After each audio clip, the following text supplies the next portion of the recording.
Sur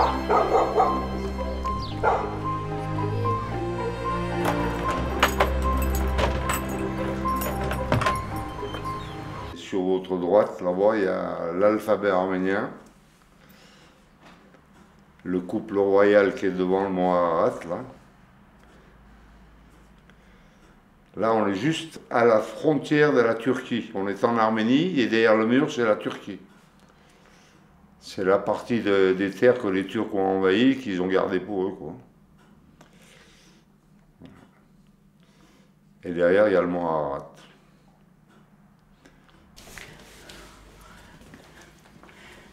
Mon grand-père paternel, avec sa fille aînée, une autre de ses filles, là aussi. Alors le monsieur là, c'est l'époux de la fille aînée, et mon père. Et la dame là-bas, c'était la gouvernante. C'était une famille qui était très riche. Mon grand-père était député. Ils ont été, je crois, 4 ou 5 députés arméniens dans la constitution turque. Et il a été assassiné. Je suis remontée que jusqu'à mes grands-parents, mais mes cousins des États-Unis qui ont fait l'autre, je pense que... Je ne sais pas s'ils n'ont pas été plus loin, eux.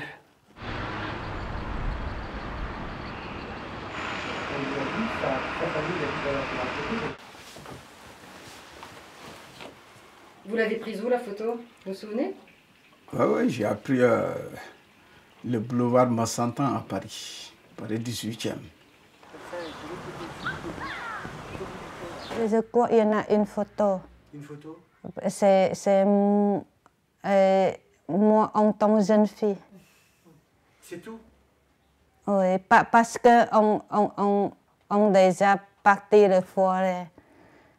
Parce que moi, dans le Khmer Rouge, ça fait 3 mois au Cambodge. Ils sont pour partir de forêt partout, sortir à la maison.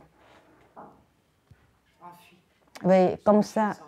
Oui, comme ça, nous perdons beaucoup quelque chose à la maison. Comme ça, on sortit, comme ça, prend pas beaucoup sortir.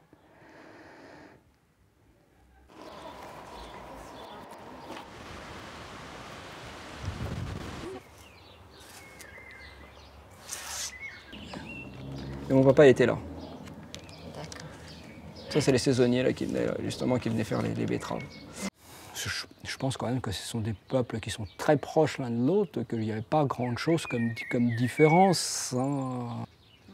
Les seules choses qui surprenaient ma mère, c'est peut-être des petites bêtises comme ça, c'est que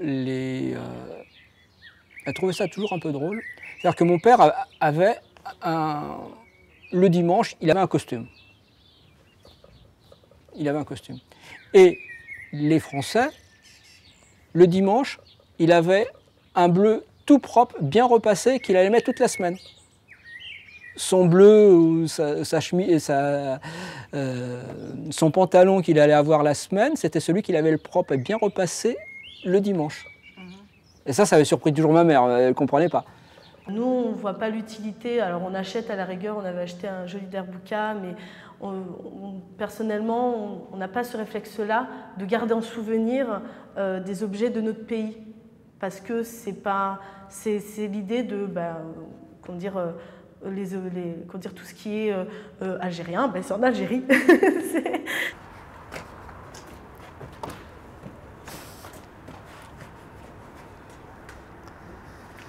Ça, ce sont des masques qui viennent d'Afrique, ça. Ce sont des masques qui viennent d'Afrique. Tous. Celui-là, oui, il a énormément de valeur, celui-là. Il vient de la Côte d'Ivoire. Ce sont mes parents qui ont... Si vous saviez ce que l'on a... ce qu'il y a eu comme chose de perdu dans ces voyages... fréquents, vous savez, on en ramène et on les laisse et puis ils restent là et on ne les ramène plus. Et ils sont restés en Guyane et maintenant ça a été dispersé un petit peu partout. c'est beau, hein. Mais ça, c'est en bois. Il y en a en argent aussi. Il y en a en argent aussi, là.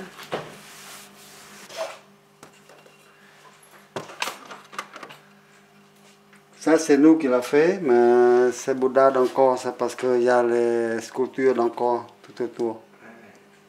C'est vous qui l'avez fait? Oui, c'est nous qui l'avons reproduit.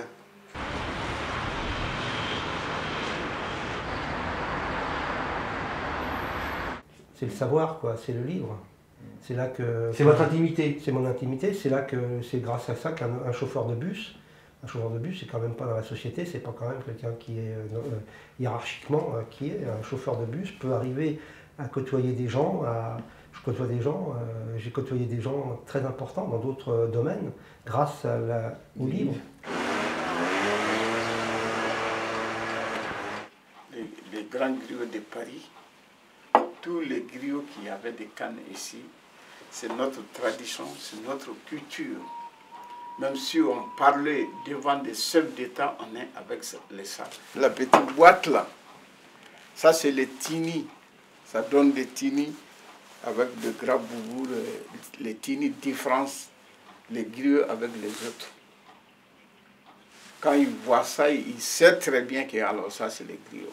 Il y a quelque chose là-dedans, on ne peut pas l'expliquer. Même le président, on ne peut pas l'expliquer. Ça c'est des secrets.